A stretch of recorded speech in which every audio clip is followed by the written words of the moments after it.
All right, we are live. Good morning, everybody, and welcome to the Maptime Organizer Hangout. I'm going to go over to the General tab in Slack. I'm seeing that some people are signing on. Hooray. So welcome. Today is the second ever all Maptime Organizer meeting. I know it's early for those of you who are on the West Coast. It's about 8 a.m. here, but I know that we have some folks in South Africa who might be joining, and it's about 8 p.m. there, so that seems like a good range of time. So just to sort of talk about what we're going to be doing today, I'll just read through the agenda that we have and talk a little bit about how this meeting will work. So we want to do some brief introductions, introduce Alan and myself for anyone who doesn't know us, talk about how today's meeting will work. I have some notes from Lizzie, who was supposed to be here today, but whose technology has failed her miserably, and so she will not be joining us, unfortunately. And then after that, I would love to get some updates from chapters based on which you can do, which we'll talk about how to do in a second. And then we'll talk about some upcoming board terms. Everything is ending in June, which means that it's a time for either new board members, but we want to hear from you and see what the community is really interested in doing. And then we want to talk about some of the chapter challenges and successes that you have, as well as some ideas to maybe make our lives a little bit easier. So it's 8 a.m. now, or that's what time it is here. We have about an hour and a half to go through all this. So I'm going to try to go quickly, but not too quickly, to give us all time. So first things first, let's do some introductions. Hi, I'm Beth Schechter. I'm one of the co-founders of Maptime, and I'm joined today by Alan. Alan, would you like to introduce yourself? Hello, everybody. I'm Alan McConkey. I was working at Stamen at the same time that Beth was, and when we started Stamen. And I'm still there, but I'm out of the day-to-day organizing of Maptime San Francisco. I've sort of handed that off to other people, but I'm still on HQ with Beth and Camille and Lizzie. Totally. Welcome, everybody. Yay!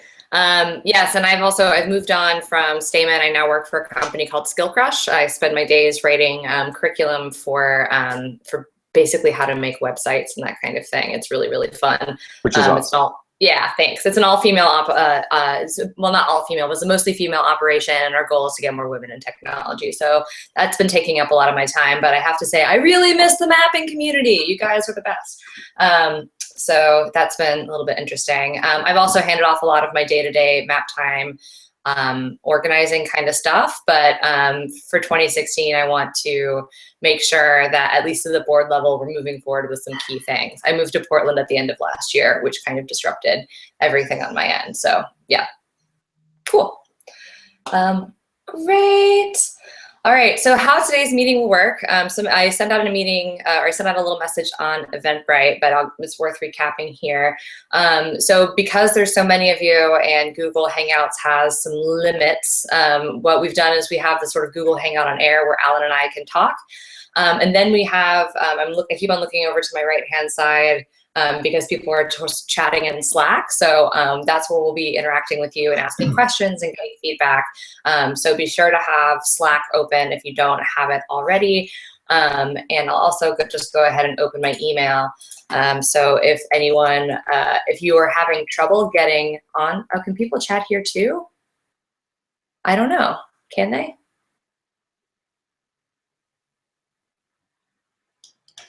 I don't know. I'm curious if they can chat here. I tried to turn on a Google Hangout widget thing and it failed for me. So, but if you can figure it out, I'm totally on board. The fewer windows, the better. Yeah, can anyone try typing into the chat window in Google Hangouts? You might not see one if this is a Hangout on Air. Oh yeah, this is a Hangout on Air. Okay. Yeah. Never mind. Never mind. Boo. I know. Be in Slack. But in the meantime, I will open my email. And if you are having trouble, if you are seeing this message and you're an organizer and you're not on Slack yet, send an email to hello@maptime.io, and I will keep an eye on my email and to do our best to get you on there. And Alan has access to that too, so we can sort of tag it. Okay, great. So yeah, so we'll be broadcasting on air and then typing stuff in typing stuff in Slack, and I'm really excited to see so many people showing up. Some quick notes from Lizzie, who's not here. She is working on getting sort of chapter status updates from everyone. I think that I feel like from afar we've seen like a little bit of like a decrease in chapters, which is totally okay and a natural thing that happens with volunteer stuff. But we're interested to know like who's active and like what kind of challenges you're having and like what kind of fun you're having and all that kind of stuff. Where there's been a change of the guard, right? Because I know that kind of stuff has happened as well. So she sends her love. She wants to do this again and hopes to see from you all soon. And since Lizzie can't be here, what I would love is if everyone would take a few moments to sort of give an update from your chapter. Just write it in Slack. Please indicate which chapter you're with, just in case, because I can see your name, but I might not be able to remember which chapter goes with which person. So yeah, so just give us an update. How are things going with your chapter? I see all good in Vancouver from Joey. Hooray. We got John Tarani from Philly. We got J.R. Hudson from LA. Rosemary from DC. Emily Ashley, you're from New Orleans, I think. Steve Vance, who's just taking over Chicago, which is great. Jonah from Hampton Roads, Virginia. Yes. Cool. Okay, now we got this. I love seeing this on Slack when it says several people are typing. So yeah, me too. Yay, Maptime DC going strong. I keep on hearing about Maptime DC. That's really cool. Oh, that reminds me of something else that we should talk about actually too. It reminds me of a few things. It reminds me of a few things, yeah, for sure. Oh, I'm glad that in a good place in Philly as well. I'm glad to hear that.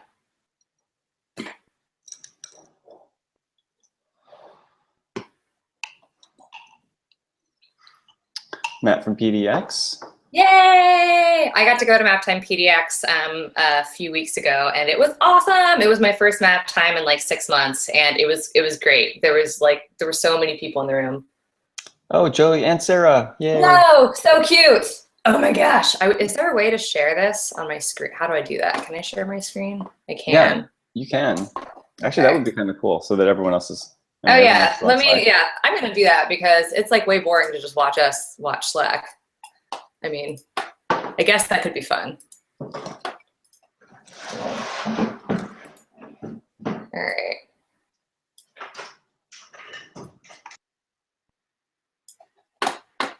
Let's see.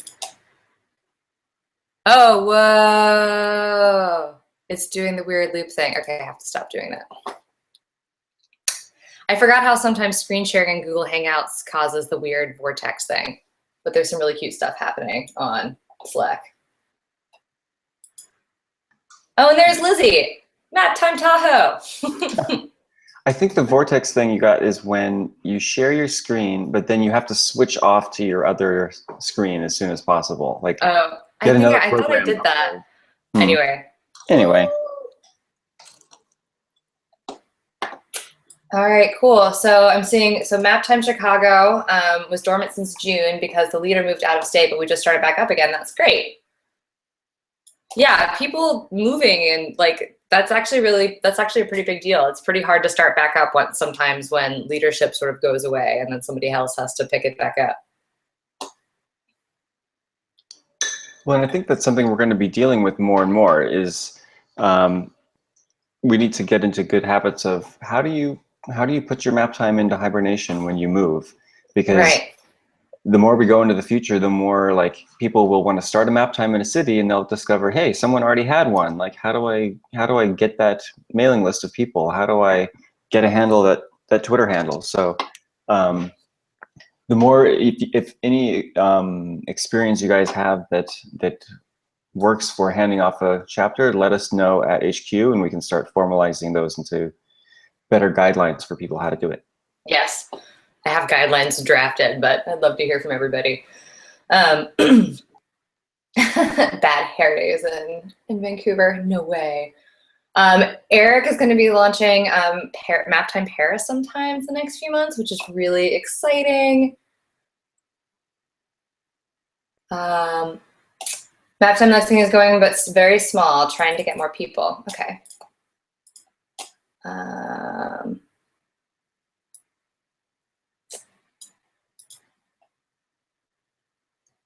One of the issues in Chicago is getting a venue, I see. So we restarted as a once monthly breakout group in Chicago Hack Night, a weekly civic tech event.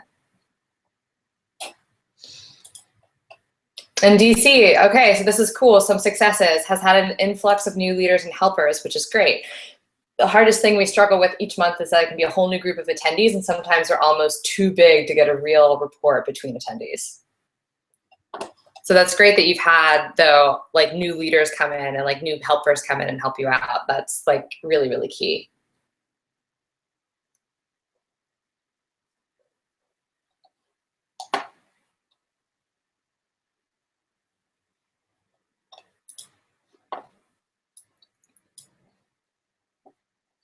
Okie dokie. I see some folks are typing. I want to wait before we move on to the next thing. Okay, cool. Oh, and then Joey Lee says that he might be able to link the Chicago folks with Hive Chicago. Great. All right, that's awesome. I'm thrilled to hear that people like are having some successes, that they're still going. That's super great. All right, so the next thing on our list is upcoming board terms. So right now the board is, and so why does Maptime have a board? Maptime has a board because one of the requirements of becoming a 501c3 is that you have to have a board, and that board has to like meet regularly and take notes and post the notes, and like there's a whole thing that goes along with that. At some point last year, HQ, the board has become, or it is me, I'm the president of the board. Lizzie is the vice president. She also serves as the acting executive director, so sort of responsible for a lot of like the hands-on chapter outreachy kind of stuff. Alan is our secretary, so handles making sure that we take notes and making sure that those notes are posted. And then Camille is our treasurer. So those are the four like board positions that like you have to have for any nonprofit. Oh my gosh, it's Lizzie. Hi. You made it. I made it for very briefly until my phone is like, ha, ha, ha, no. Well, I would rather have you here even briefly than not at all. It's so lovely to see you both and to see in Slack everyone posting updates and stuff. Totally. And I know that you've been talking, I'm so glad you're here. I know that you've been talking to different chapters, and I'd love to get sort of a brief update on what you've been up to with that. Sure. I have been, I went on Twitter and I searched for Maptime. I partly used the Maptime HQ Twitter list, and I partly used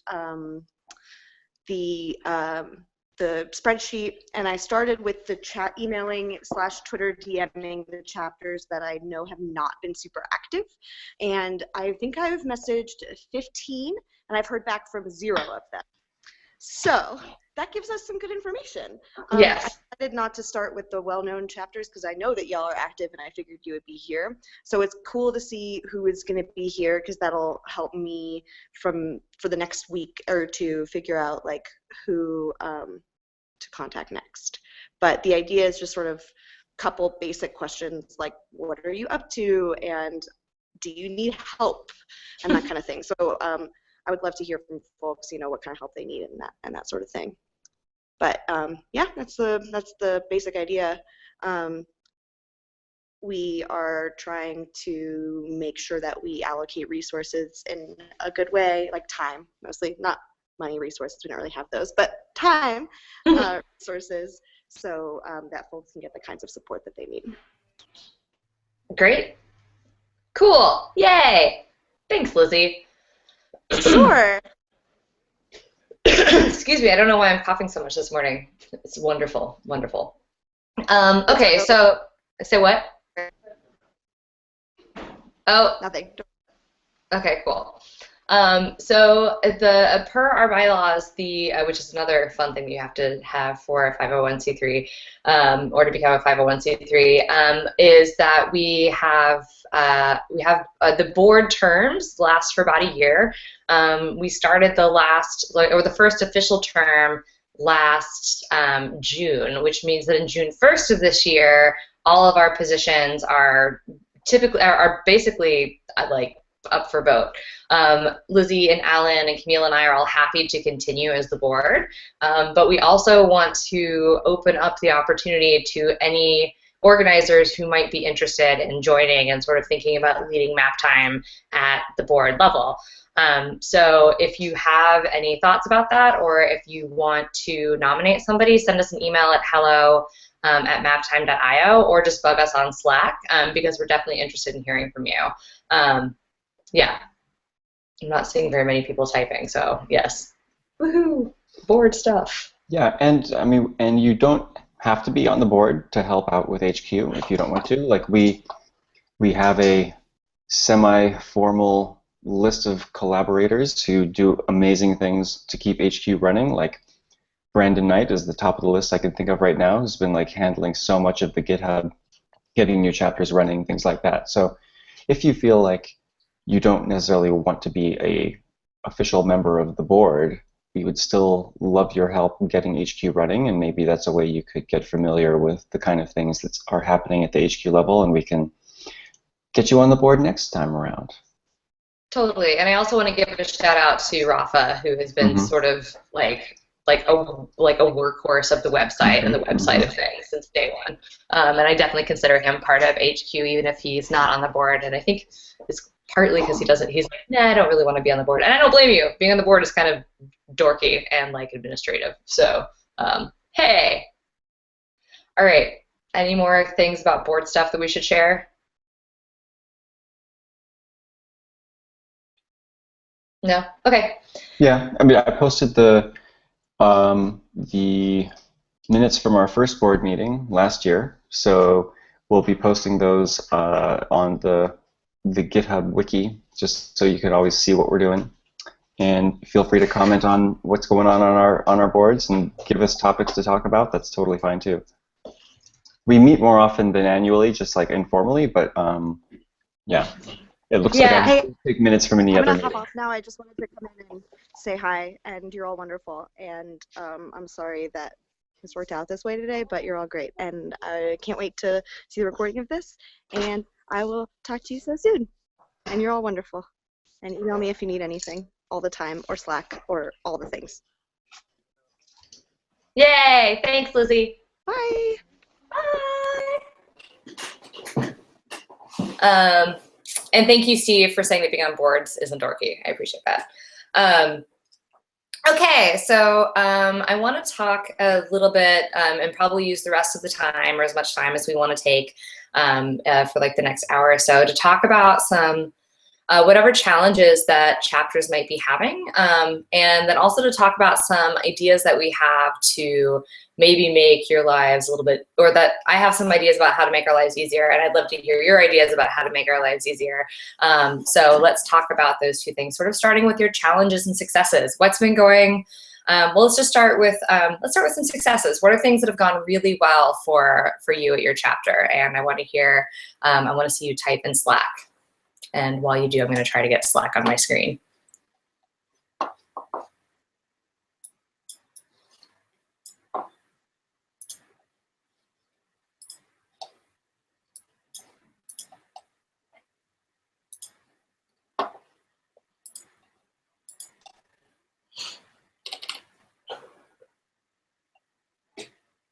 Oh, awesome. A new awesome meeting space for the Portland location. It's true. That meeting space is awesome. What is it called again? It's in this big, beautiful old building that they've turned into a co-working space.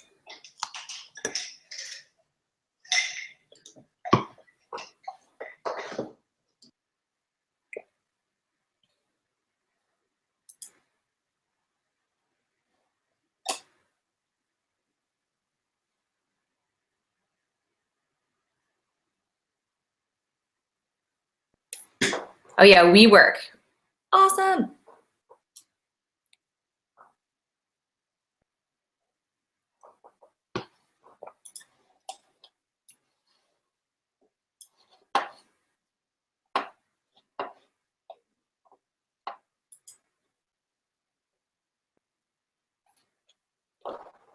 Oh, awesome. Collaborating with local university, William and Mary, and other orgs, code for Hampton Roads, and aid data. What is that?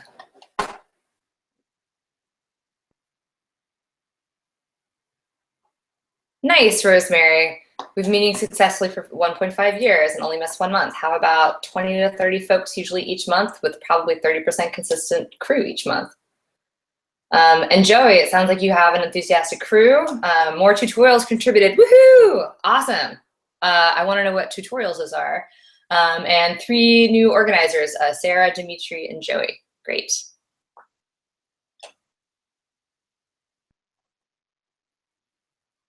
Oh yeah, and best meetups involving going analog. Hand-drawn maps are generally maps and art. Yes, I think that one of my favorite things is to see grown-ups get excited about coloring on maps. I think that it is one of the most beautiful, amazing things in the world.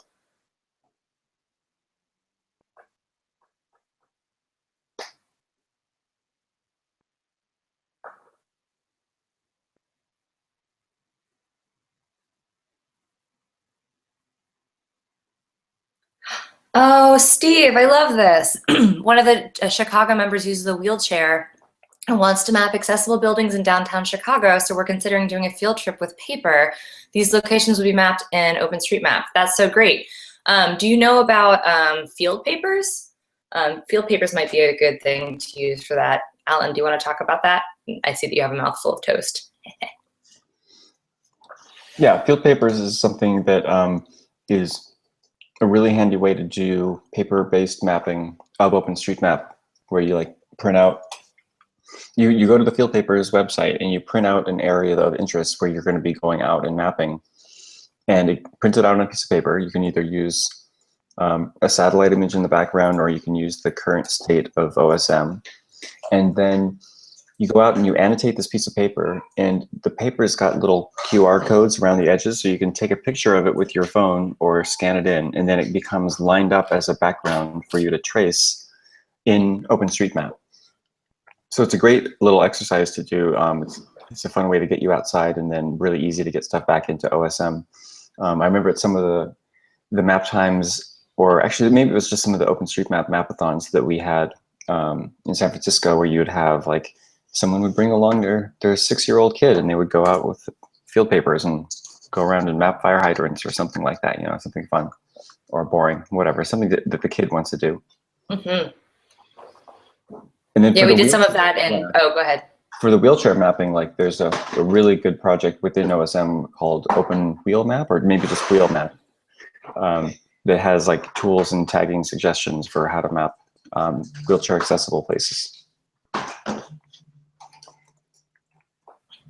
Awesome. Yeah, we did something in Portland a few months ago. I got to go to it. I didn't organize it. That was all about like mapping Portland and mapping Portland like bike infrastructure on bikes using field papers. It was super fun. Cool. And Rosemary also mentions collaborating with the American Red Cross and mapping DC and OpenStreetMap to meet at the local library, which is a big free space. The only downside is no pizza, boo, and kind of sterile for socializing. Yes, I imagine that to be true.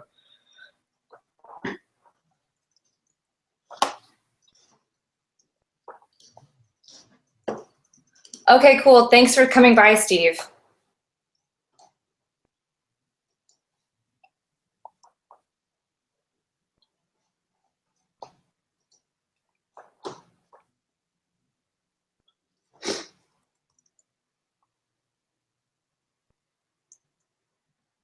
Oh, Omar, awesome. So LA has been meeting bi-weekly for a good year, and you had a birthday party, averaging around 20 to 25 people. You have some long-term projects. Ooh, what kind of long-term projects? And J.R. Hudson, who's that? What is your name? Will you tell me? All right, cool. So Hudson Reagan has been leading the effort and mapping LA's regional food bank. Awesome.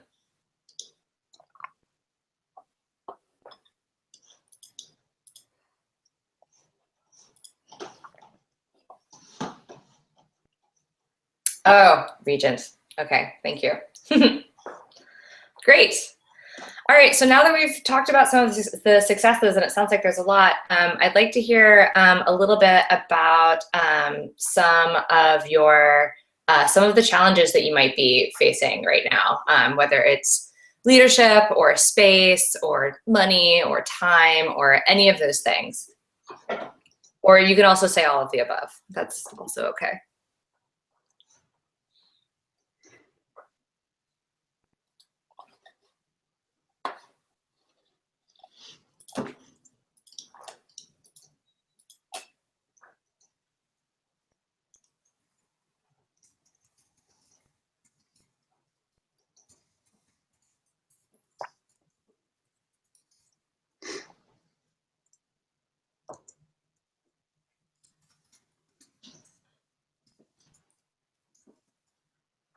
Time, yeah, totally.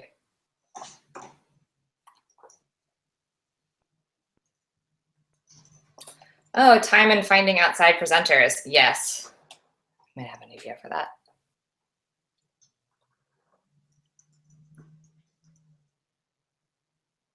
Finding presenters, okay.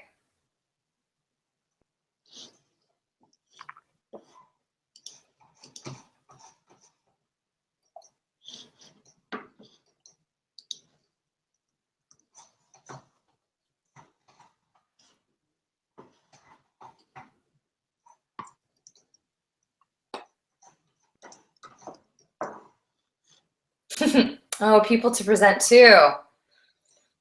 Aw. Where are you based, Jonah? Yeah, I can see that being kind of tough. I think it's those of us who are in like larger cities, I think have a bit of an advantage over some of the smaller cities, just because there's a greater chance that there are people there to like dork out about maps with. Yeah, and Jonah, can you tell us more about what Hampton Roads is like? Because there's a few big cities, but I guess they're kind of spread out. Mm-hmm. Do you move the meetups around to the different places, or are they always in the same spot? Actually don't know which one would be a better alternative, right? Because if you move your chapter around, then you might not build up a core people who are going to keep going every time, but you might be able to expose the meetups to more people. Totally. Joey Lee talks about some challenges. Venues for hosting can be problematic, totally. Most people want to learn, but few are willing to host a tutorial workshop. Yes. Oh, that is so painful. Time travel has not been invented. It hasn't, and neither has clone technology. Although I've been watching Orphan Black, and I'm less excited about clones now that I watched that show. Let's see, organizational paralysis. We spend a lot of time trying to confirm with each other on decision. It slows down action. Yes, this is a common challenge when you're running or working on any kind of like community-based project. And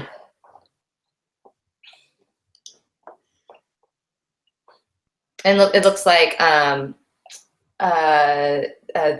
your question was answered, Alan. We moved them around for a bit, but only people local to each place came. I see. That makes sense. But gravitational waves must mean something good for us on this front. It's true. And by the way, I hope everyone's aware, Einstein's theory of relativity has been proven. Like the last piece has been proven and observed. So that's so cool. Maybe we can do a gravitational waves mapping workshop. That'd be fun. Over my head, but fun. Rosemary says some challenges, attempting to do long-term planning months in advance and getting co-organizers to take a month, but haven't gotten this set up. Yep. It seems like we're always just planning 1 month at a time, which I totally understand can be challenging. When I was in Maptime San Francisco, I think that one time we planned out like 6 months in advance and it was super awesome, but it definitely took like sitting around a table for like 2 hours, or maybe it was an hour, but it was like sitting around a table and just being like, what are we doing and how are we going to divide this up? Don't have a great website repo with our tutorials yet, understandable, and hard to get folks to socialize and meet one another since we only meet once a month. Huh, interesting. I guess I can see that. And then she's continuing, and you ditto everything that Joey Lee says. And you've also said, we've got lots of organizers. It's hard for us all to find time to meet together and share our quote unquote skills, or our skills. What do you mean by our skills? I want to hear more about that. Oh yeah, and Joey is right. Managing the difficulty level of tutorials can be tough as well. Sometimes experts want more. Oh, totally. That's like one of the hardest things is like, and how do you cater to all of these people? There's, you know, folks who want to get really advanced, and there's people who are just getting started. When, you know, Maptime is, oh, I see, and Rosemary, meeting organizer skills. Gotcha. But sometimes, you know, like, I mean, Maptime is primarily for beginners, so that's kind of, you know, one way to sort of maybe help make that decision. But it's still tough when you have people who really want to nerd out and you really want to nerd out too. Maybe it's like, maybe there's room for like calling out like advanced topics or beginner topics or something like that. Can Carter DB sponsor airfare in addition to pizza? Aww. No, CartoDB has been so awesome to us, like so awesome. I just want to take this moment actually, and really, I want to give a shout out to Stamen for helping to, you know, like provide a lot of support for Maptime and as it was getting off the ground. I want to provide a massive shout out to CartoDB also for all of the pizza that they've given us. I mean, that has been huge, and they've been like super nothing but supportive. And, you know, Mapbox has also been really great too. Like, I know that Lizzie and Camille have had, you know, little bits of time to work on things through Mapbox, and they as an organization have just been super duper duper supportive. So while we're talking about sponsors and stuff, I just want to thank those guys. Oh, I'm not saying the DC isn't social. It's almost like the group is too popular, and I personally feel bad that I can't remember names, faces from month to month. I completely and totally relate to that, Rosemary. I remember actually feeling like pretty overwhelmed when San Francisco got so big, because at a certain point you're like, how can you remember everyone's faces? And it's cool and it's wonderful, but it's like, it's hard when that sort of like intimacy sort of like, you know, like goes away, or it feels like it's diminishing. Yeah, and especially if you're the organizer of those events where there's different people every time and you're always focused on just making the thing run smoothly, and you barely have time to actually familiarize yourself with who's in the room. Right, totally. It can be really tough. Actually, which is, I mean, one of the many things that's great about having more than one organizer. Yeah, you might totally. have one person just like focused on running the door, maybe, and then running the presentation. And then you have your second or third organizer who gets to chat with everybody. Totally. Let's see, and Omar says, some success that can be used for other chapters. We managed to successfully do a TikTok teaching method in our bi-weekly meetings. I do not know what that is, and I am fascinated. I loosely base it on Intel's version. 1 year they speed up their processors, and the other they make it smaller. In our case, 1 week we do a tutorial on a particular tool, and 2 weeks after that we do a project night where we try to apply it. That is brilliant. I love that. I'm taking notes about that.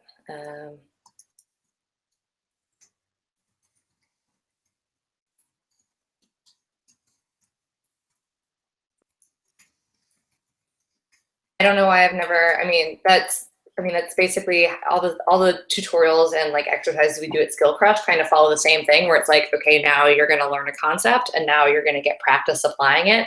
And then once you get practice applying it, then you can go out and like do it on your own. And I had no idea that it was called the TikTok method. Yeah, that totally sounds good. Yeah, that sounds really cool. I'm seeing Emily Ashley saying that there's a developers Slack in New Orleans that they reach out to. So, I mean, that's another interesting point. Like, you know, who are the overlapping communities you have already in your city, and who do you reach out to? Because sometimes, I mean, I think some places you're going to reach out to a bunch of OpenStreetMap people. Sometimes there's a bunch of developers. Sometimes it might be some of the cities we're in. We're lucky enough to have a community of actual map makers who will show up to this kind of thing. And that will certainly shape the types of tutorials that you get and the type of things people want to learn. yeah, so then Rosemary's talking about the limiting the number of RSVPs to 20. Yeah, we did that a lot when we had enough time at Stamen, just because we didn't have room for more than that usually. We usually do about 20 when it was a kind of more workshop-y style event, and if we had a presentation, we would maybe up it to like 40 people, but you kind of know that the presentation focused ones, there's less mixing of the people in the audience, there's less networking going on. But I do really feel like 20 is ideal. But yeah, we always had long wait lists, and it was kind of sad. We had to encourage people to not always sign up in advance. Right. In fact, we would encourage people, like if we were doing a tutorial for like a second time, we would encourage people, like I remember actually sending out this email that was like, I know that this is the weirdest thing, but please don't come if you've already come to this, because we want to make sure that there's room for more people to get this information if they haven't had a chance to yet. Yeah, and then that one time when we actually did schedule our topics 6 months in advance, we put them all into our meetup calendar, and then the same people RSVP'd to every single one of those events in 6 months into the future, so that it was kind of like the same group of people took those 20 spots. So after that, we were like, okay, well, even if we know what our meetup topic is going to be, we won't put it up on the meetup site until like a week or two in advance, just so that different people get a chance to RSVP.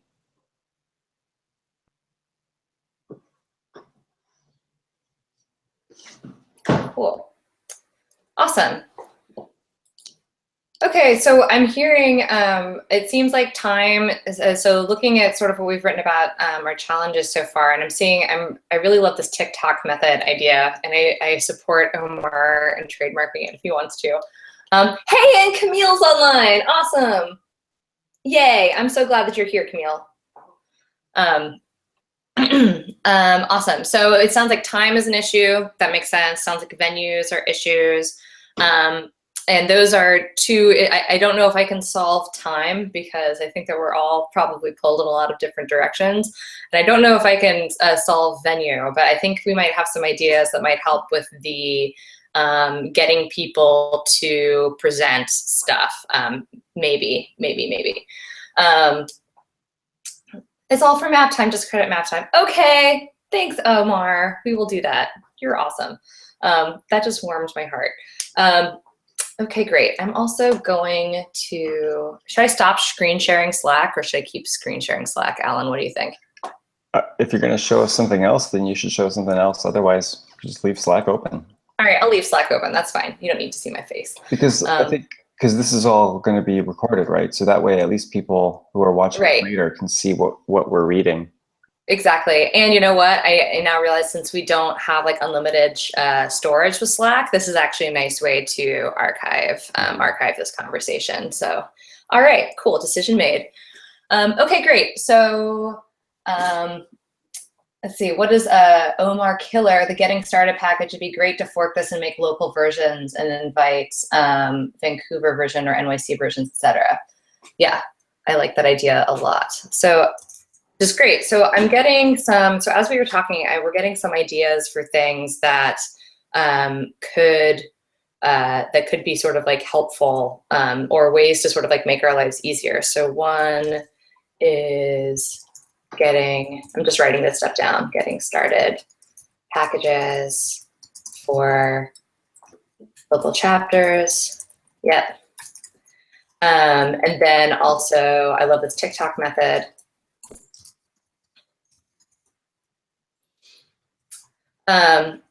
Okay, so, and then I see another comment on finding people willing to organize has been part of the challenge, I guess in LA as well. So this kind of relates to an idea that I've been having, and I was reading something really exciting that made me think that it could be helpful, and I'd love to get your feedback on it. So I don't know if anyone has seen this, but the dean of MIT is going to be leaving MIT I think in June, to start her own school. And the school will sort of be, rather than having like classrooms and lectures and all of that kind of stuff, it is basically going to be one big lab, and a lot of the sort of like concepts and things that they're teaching will be taught from videos, and then most of the actual like learning and stuff will be hands-on. So I had this idea for Maptime a little while ago, realizing that one, it can be hard to find organizers to present on different topics, and two, that sometimes we're just teaching the same thing again and again and again. What if we recorded our tutorials as videos? Like, you know, if you have a presentation, what if you did like a screen capture presentation? Or if you were going to do a CarterDB tutorial, what if we did a tutorial with CarterDB as a video? And we use videos as some supplemental content during times when we either didn't have an organizer or somebody who wanted to teach something, or we could use them as like, you know, ways for people to get involved in Maptime if they're in a place that doesn't really have a lot of like, there's not a lot of people who are interested in maps, but they still really want to learn. I'd really love to hear your thoughts on this. So on this idea of like video tutorials as a way to capture what we're teaching. It might also be a nice way to sort of archive the work that we've all done.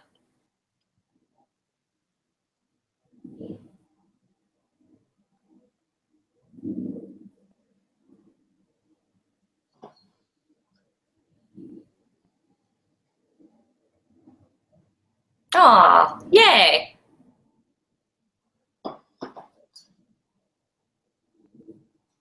Awesome.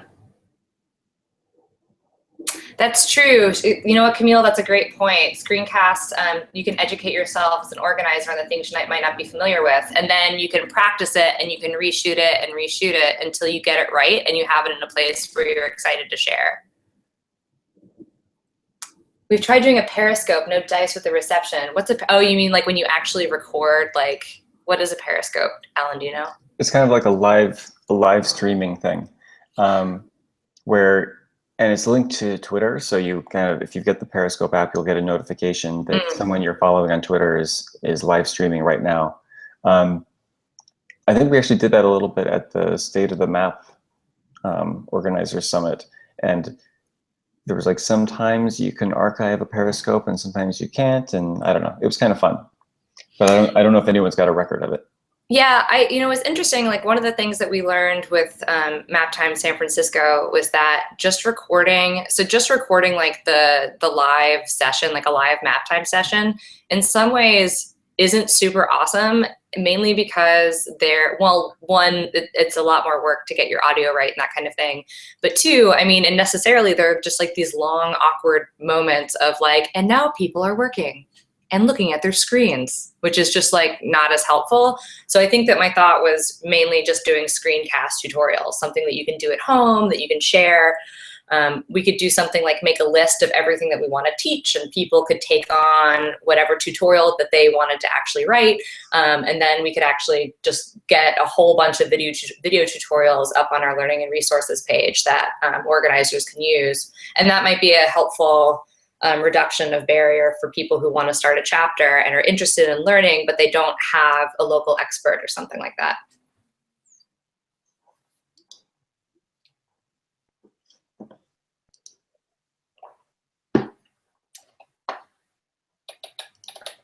Oh yeah, software setup guide. That's a good point, Joey.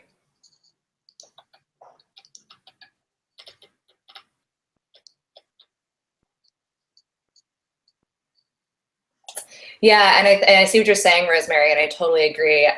This is something that's feedback that we've gotten from sharing the slides as well, is that like, oh, this is great, but I'm totally missing context. Like I even remember like sending some slides to one of my professors at Georgia Tech and be like, isn't this cool? You can use this in your classroom. And he was like, yeah, I actually need like a lot more information. So, and that was sort of one of the sparks of like, what else can we do in addition to just having a bunch of presentations online?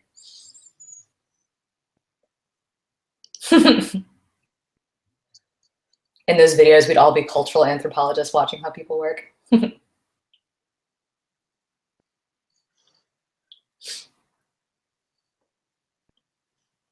Several people are typing, my favorite. Doo, doo, doo, doo, doo.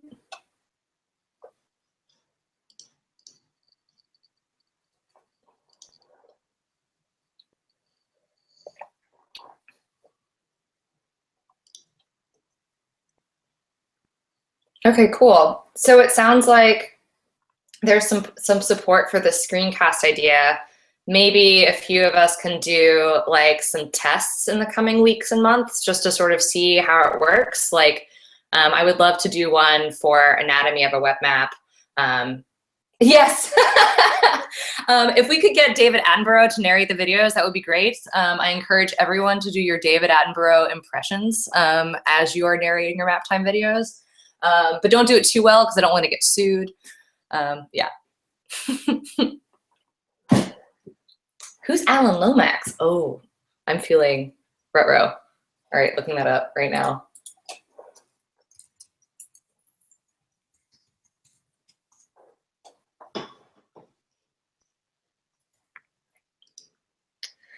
Alan Lomax was an American field collector of folk music in the 20th century who was also a folklorist, ethnomusicologist, archivist, writer, scholar, political activist, oral historian, and filmmaker. Lomax produced recordings, concerts, and radio shows in the US and in England, which played an important role in both the American and British folk revivals of the 1940s, 1950s, and early 1960s. Sweet. Thanks, Rosemary.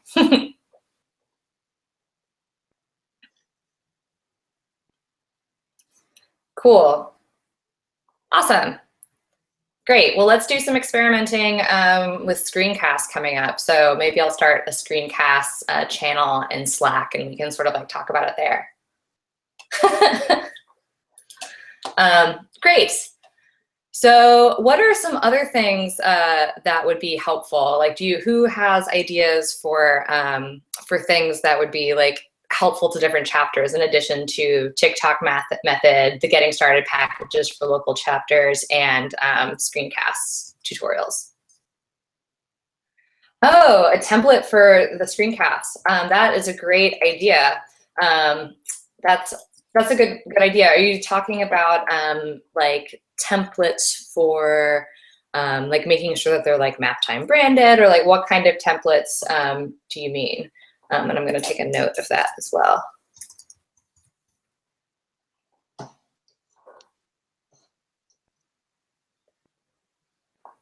Oh, cool. And it looks like Emily Ash has used CartoDB screencast tutorials with other organizers to make sure they both knew how to do something the same way. Exactly. Awesome. Okay, cool. Yeah, we can make some templates. Ain't no thing. Yeah, and then how to set it up. We can do that too. Does anyone have screencast software that they like better or worse? I mean, I've used QuickTime and Camtasia. I like Camtasia better, but I think you have to pay for it. But it's also worth it because I like it better. Is there a way to use a Google Hangout just kind of with yourself or something to do a? Oh yeah, you know what? That's a really good point. There's got to be a way to just do a Google Hangout with yourself. Yeah, I'm not sure how it would work, because you'd want to make sure you could delete it, start again, and then somehow save the one that you decide is actually good. Yeah. So I think this is why I like Camtasia, because it comes with like a little editing thing. So like if you're doing a tutorial and then you like mess up a part, you can pretty easily like scrub that part away and then just like link the parts together that actually work. So I've used that successfully for Skill Crush and for some personal stuff. Rosemary wants to improve her elevator pitch to convince folks it's easy to present. Always finds myself fumbling to explain what Maptime is, even though I know it forwards and back. Yeah, that's like, and Emily Ashley points out, it would be great to have a format for an email that we could just send to people saying like, here's how great it is and easy it is to present at Maptime. Yeah, so like to have little snippets of text or pre-written email or pre-written kind of one paragraph of how to explain Maptime to somebody really quickly. That would be a great thing to add to develop. Totally. And I'm writing down Joey's. on the go GitHub ahead. repo. We could easily do that on the GitHub repo, just as README files, and everyone could collaborate on writing it however they like. Yeah, awesome. I'm also taking notes on what Joey is saying about structure for images, repos with licenses, et cetera, et cetera. Huh. Yes, and actually, so I see, Camille, you're right. So Camtasia has their own tutorials on Camtasia, and they're actually pretty good tutorials. They do not suck, which is nice.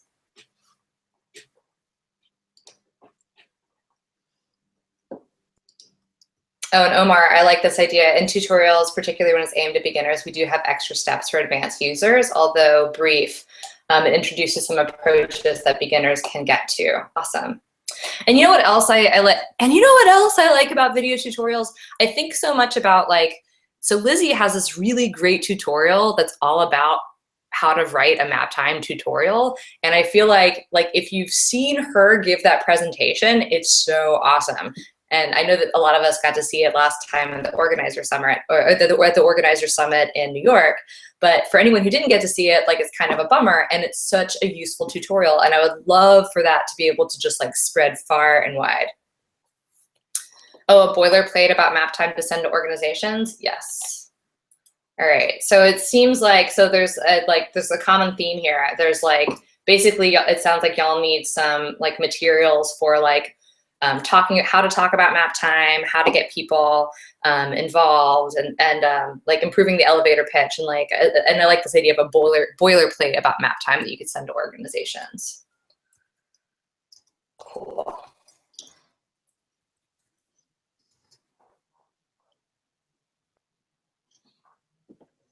Great.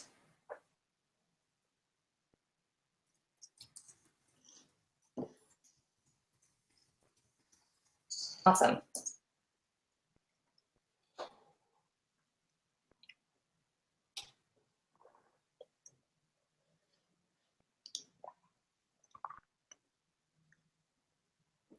Yeah, I like this idea of standard backgrounds for titles and stuff. Yes. I'm adding that to the list. And also, if anyone's wondering where I'm typing, I have this Google Doc of notes, which is not super gigantic. However, if you want to add your notes, you can add them to this doc.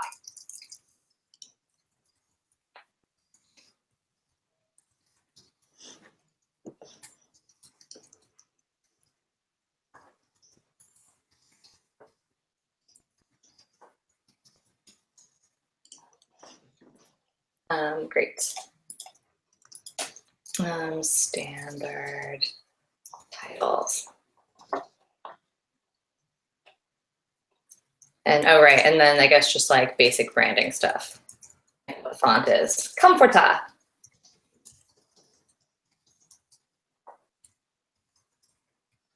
No, definitely do not use Comforta for large blocks of text. It looks terrible. Are people still using the slideshow program called Big? We were really using that a ton the last few years because it was a great way to make a really simple slideshow just in HTML. I'm wondering if other people are using other things instead.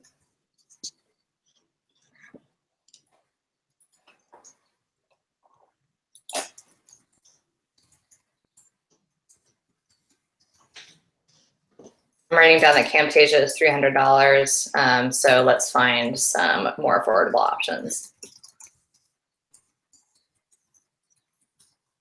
Oh, we could do a presentation about how to use Big. It's true. Yeah, so we could do, so it sounds like screencasts would be helpful not just for tutorials, but for organization stuff.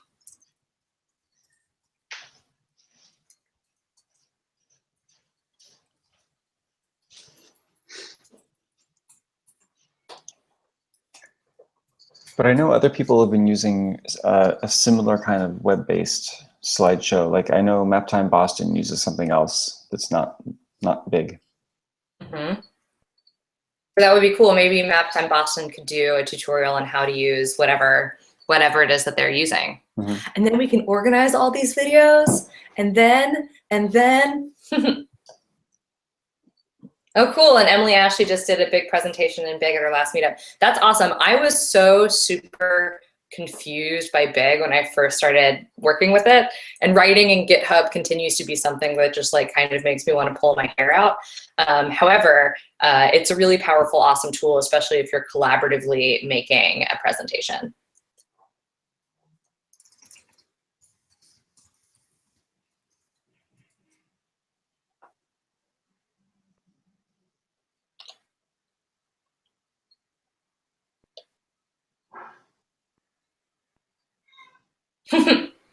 Maptime Boston always seems to be doing cool stuff. Awesome.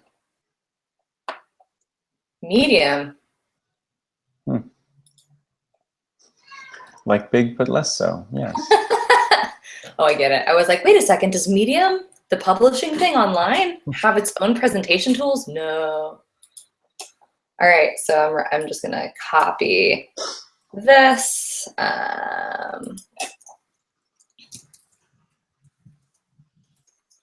Notes are getting. Joey says, Boston is using Reveal.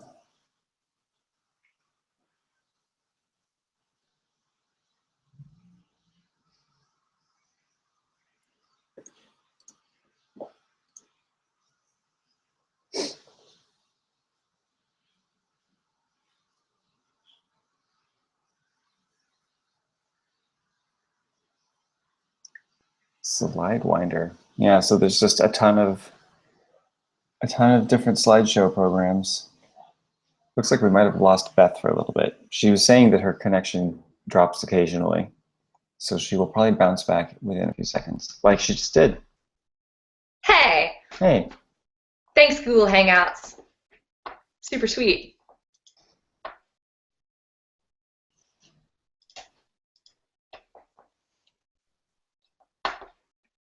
But I was saying before Google Hangouts cut me off terribly that I like the idea of a big database of slides that we can just reuse. And I think that that was kind of the initial intent of having a bunch of slides in Big and in the GitHub repo. But I also realized that like the GitHub repos can be kind of unwieldy somehow. So maybe like, we should think about how to organize this stuff. And I know that there's a Slack channel about it, but it's a very big question. Maybe we do a repo that's like literally like just tutorials, or we just like make a link on the wiki. I don't know, we'll have to think about that.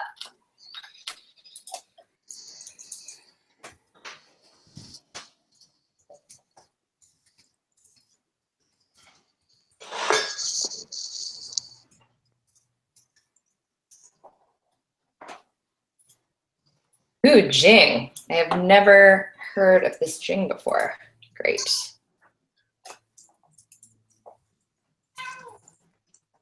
Was that a cat that I just heard, Alan? Mm-hmm. Okay, just making sure I heard that correctly. Yeah.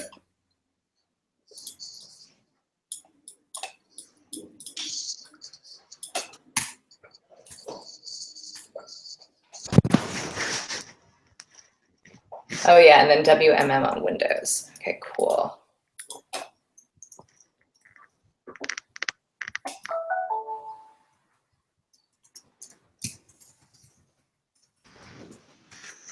Awesome.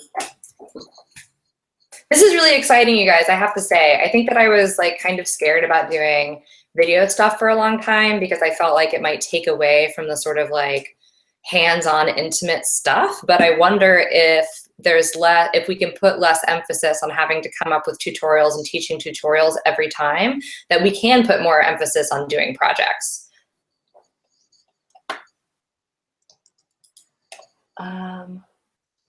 Cool. And Omar also mentions a couple other things that people can do as time fillers.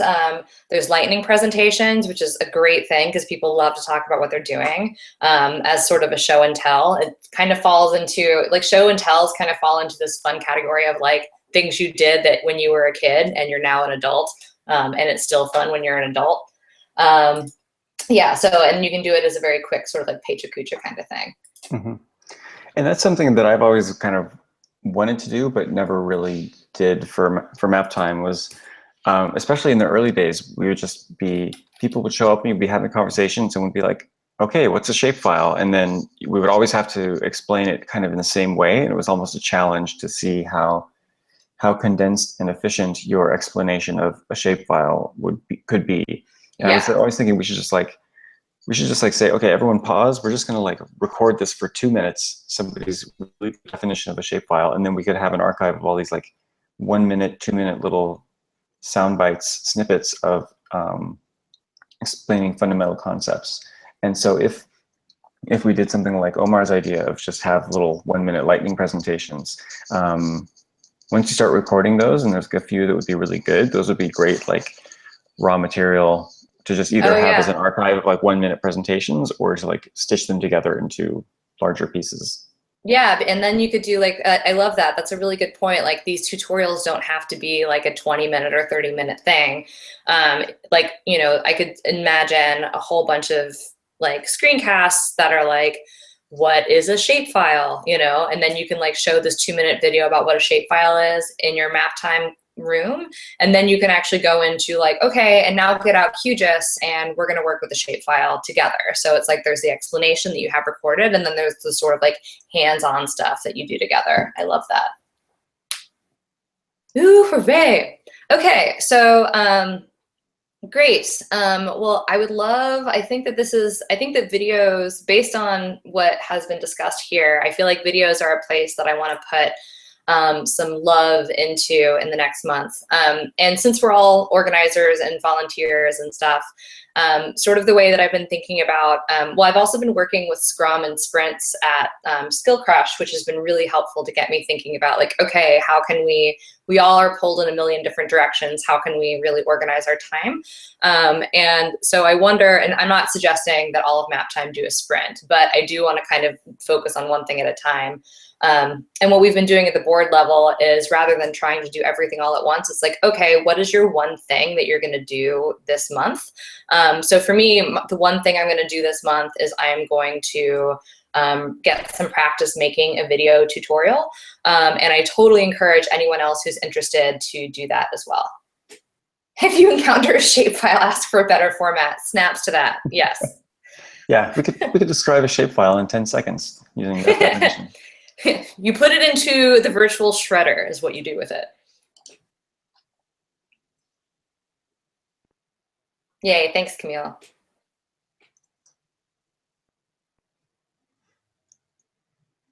Oh, Omar, you had having to do projects is fun, but we had to make sure it follows the bylaws. We had a slip up earlier this year.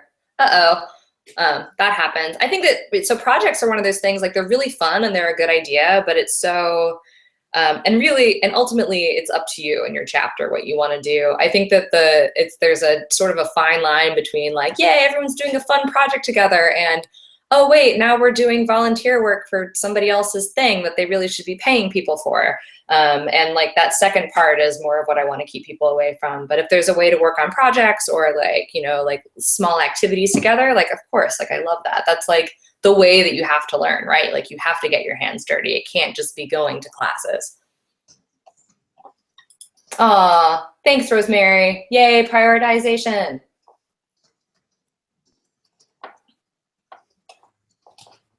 Cool. Great.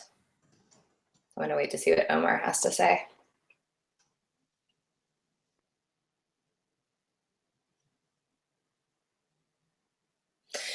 Yeah, so I think that this is a really, really good point. As useful as these videos would be, I would want to make sure chapters don't become reliant on them to the point that it's just time to get together and watch videos. A couple of the GIS classes I took were way too reliant on Esri videos rather than the professor teaching us. It made me wonder why I was taking a class when I could have just watched the videos at home.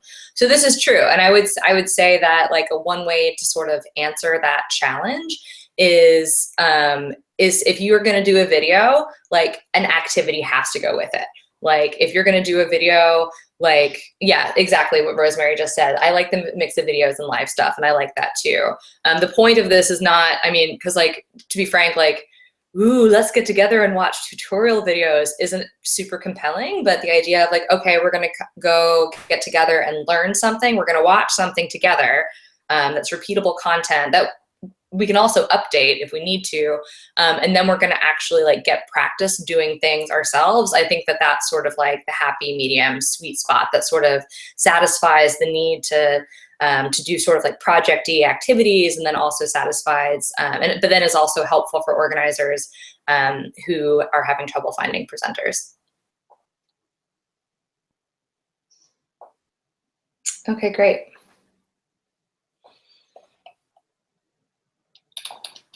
You guys, I just want to say that this makes me so freaking happy. The other thing I like about videos is that there's something that you can do at home. There's something that you can do in your spare time, and that other people can use regardless of what their schedule is. Because I know that also just sort of like getting all of your organizers in the same room can also be challenging. Omar says, we partnered with a friend who works in the mayor's office, and we had a night back in November 2015 to look for properties owned by the city to which they had no such list. While we emphasized that it's a learning night and there may be no maps made, it was cool because many people got together to work on something. Come 2016, we got approached by the office again, asking for help with another project. Yeah, exactly. It's that kind of stuff. Like, so, hey, volunteers, how's it going? I love how free you are. Maybe you want to do that again? But doing something once is fun, yeah.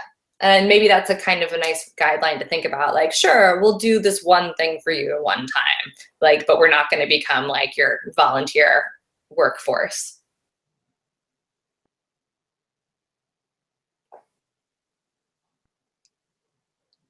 From there, we issued our bylaws. Yay! And that's what the bylaws are there for, so that you can have a way to protect yourself.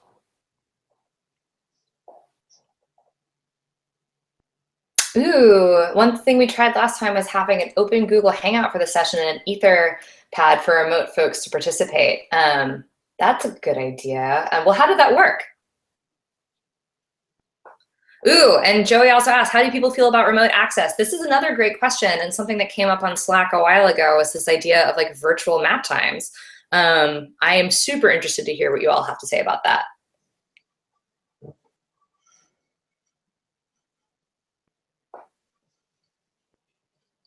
Yeah, I think that, you know what, and Rosemary, that's a great point. Maybe this is like, so in terms of priorities, one thing I will do is just test making a screencast myself, and then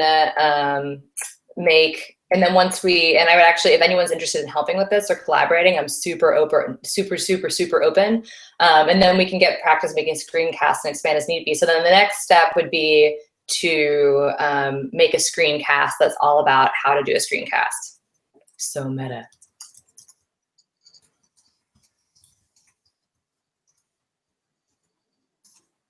Maptime MOOCs, totally. Except MOOCs with live action activities. But then also these are great for people who don't have map times in their hometown. They can use them too. Yeah, and we have to figure out like what are we doing that's different from the Maptime MOOC that already, or the GIS MOOC that already exists at Penn State, you know, or the CartoDB tutorials that people are already making. So yeah, yeah, for sure. And I mean, maybe like, I don't know if it's just like, I think that maybe one way to think about it for CartoDB or for like using Mapbox is like making sure that it's really beginner. And, you know, frankly, if CartoDB and Mapbox already have really great tutorials, maybe that's how we link them. But I think that the idea is thinking about like, okay, is this, well, maybe one guideline to think about is, can I use this tutorial and then do something in the classroom? Like, I think that that might be a good sort of guideline to follow. And Joey's answering the question about using Etherpad with Hangouts. It seemed to work okay. It just broke down a bit during the working session, but the person seemed happy to be part of it. And here's the Etherpad from the session. I'll open this. So for Joey, what percentage of these people were remote? Looks like probably most of them were there.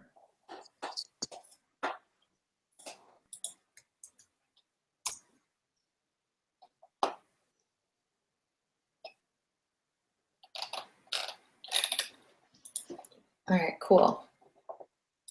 All right, so I'm taking a note about no reinventing the wheel.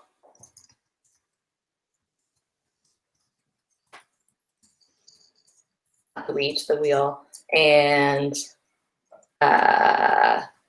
check and see, can I use this in the classroom immediately?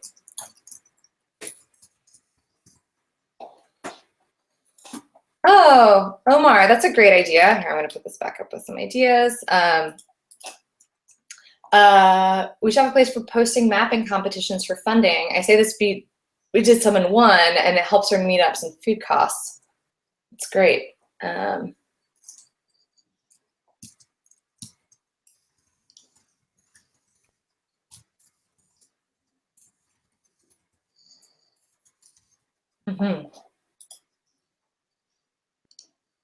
Oh, Matt, I kind of agree with you. I think a lot of organizations are trying to make much better tutorials these days, and I like to think that Maptime influenced that course of action. I do too, but you know, we'll never know. Okay, great. Awesome. So we've got about like 15 to 18 more minutes. I want to take a few minutes and see, are there any other ideas that I think that we have some really good ones to start with, but I just want to make sure that we capture any other ideas that you have to make all of this, to make our lives easier before we move on to one more thing. I'm going to have to drop off pretty soon too, but I'm going to leave you all in Beth's good hands. No, Alan, don't leave us. I think I know what your one last thing is, right? Are the initials MM? Yes. Yeah. All right. Cool. Yeah. Okay. So I already know what you're going to tell everybody. Yeah. Totally.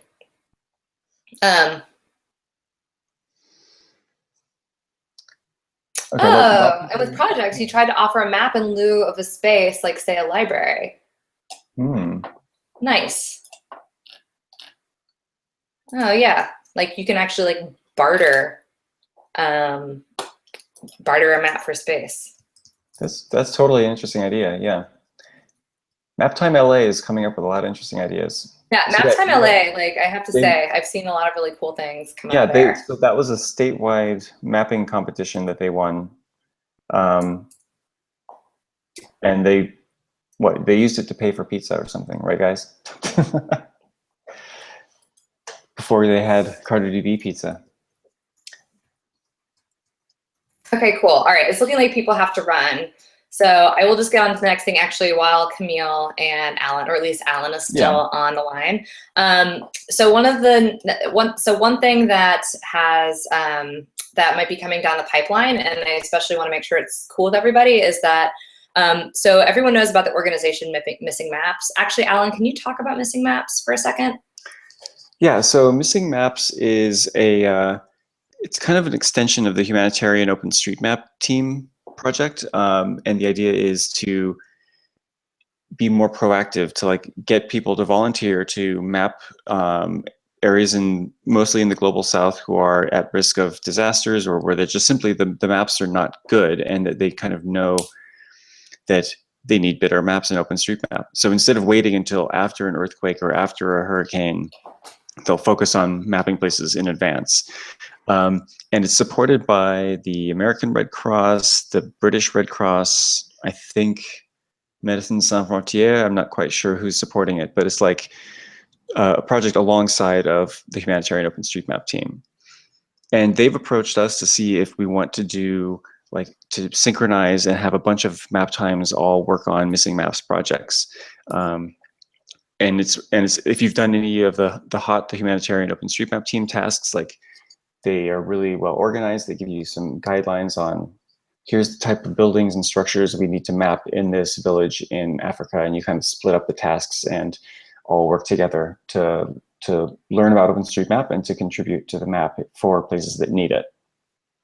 So we're talking with them about like what that would look like. We want to make sure it's cool with the group, that it's not, you know, I mean, we're dictatorial. Yeah, as we're saying, we want to make sure all the map times are kind of self-directed and doing what they want to do, and also want to make sure we're not like providing free labor for anybody, but providing free labor for Missing Maps and OpenStreetMap is one of the things we feel like probably feel good about. Yeah, totally. So one of the things that they're interested in potentially doing, like all map times getting together on the same day to host a missing maps thing, kind of like the OSM birthday or some other like more national mapping kind of event. And I'm wondering, does it make sense to try to do it? Well, one, are you into this idea? I'm into this idea, but you know, my big thing is I want to make sure that y'all are into the idea.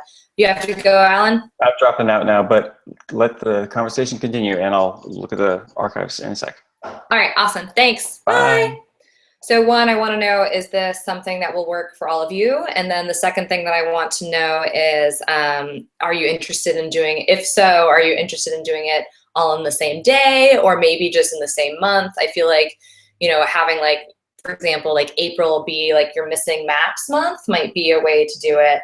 But I would love to, yeah, I'd love to talk to y'all about it. Okay, great. So Emily is saying this is a fantastic idea. I'll run it past Steve Vance for Chicago. Okay, awesome.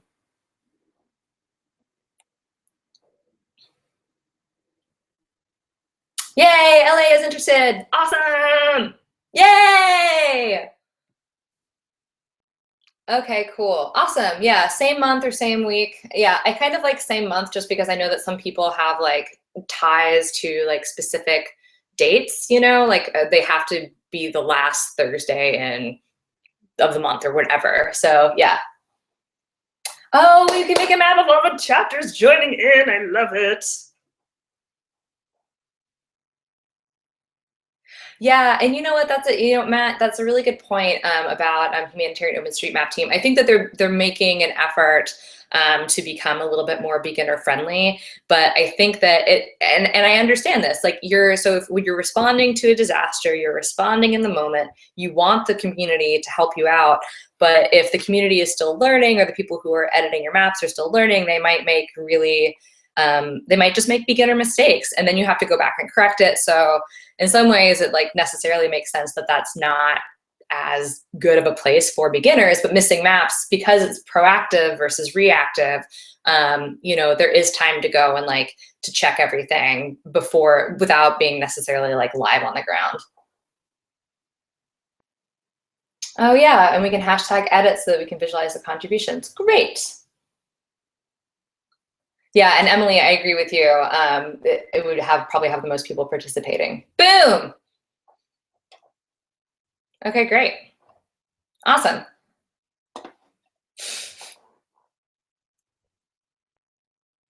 Yeah, totally. All right, well, I think that that's the last of what I have to talk about. And I know we've already been here for like an hour and 20 minutes. I just wanna like take a few minutes to make sure, is there anything else that you wanna say to the group before we sign off? I wanna thank all of you for being here in the morning, for the most part, on a Saturday. I just wanna call out, that's a big deal, and I wanna thank you for that.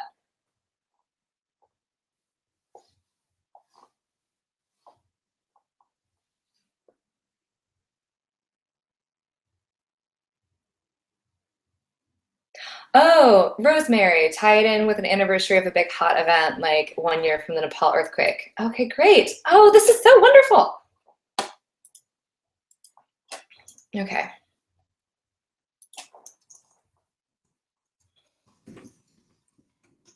All right, so I'm writing this down. Missing maps. Do it in a month. And then hashtag for contributions, map of all map times participating, and link it to a hot event, like 1 year from the Nepal earthquake. I'm just gonna copy this.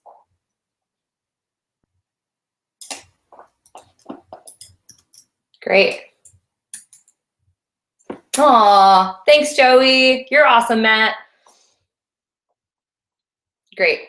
Awesome. Well, thank you so much. I really appreciate all of you. I'm going to go ahead and stop recording. And if you have any questions, feel free to ask it on Slack. Thank you for doing everything that you do with Maptime. And I hope that you have the most wonderful weekend. Okay, I want to see what Emily and Jean Tarani have to say. Several people are typing.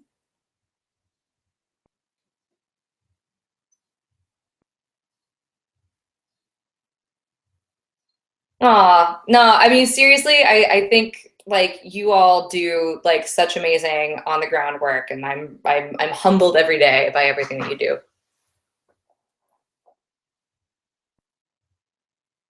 Oh, and then good idea about having a TikTok style could tie in well to an intro to OSM a few weeks earlier. Yes, yes, yes. All right, I'm making note of that too.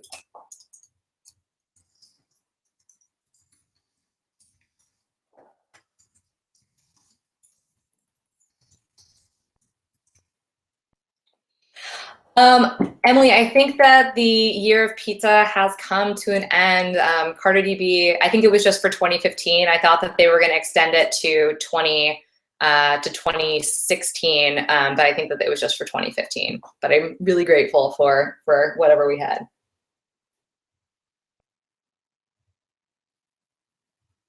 And one more thing, I will just say this, I put it in the bylaws, but just so it's stated, if you need to collect like a few bucks from your attendees to cover things like pizza, like that's okay. That's totally allowed, but just putting that out there. Oh, chapter nights where you all get together and do something great. See, all of these ideas keep on coming out.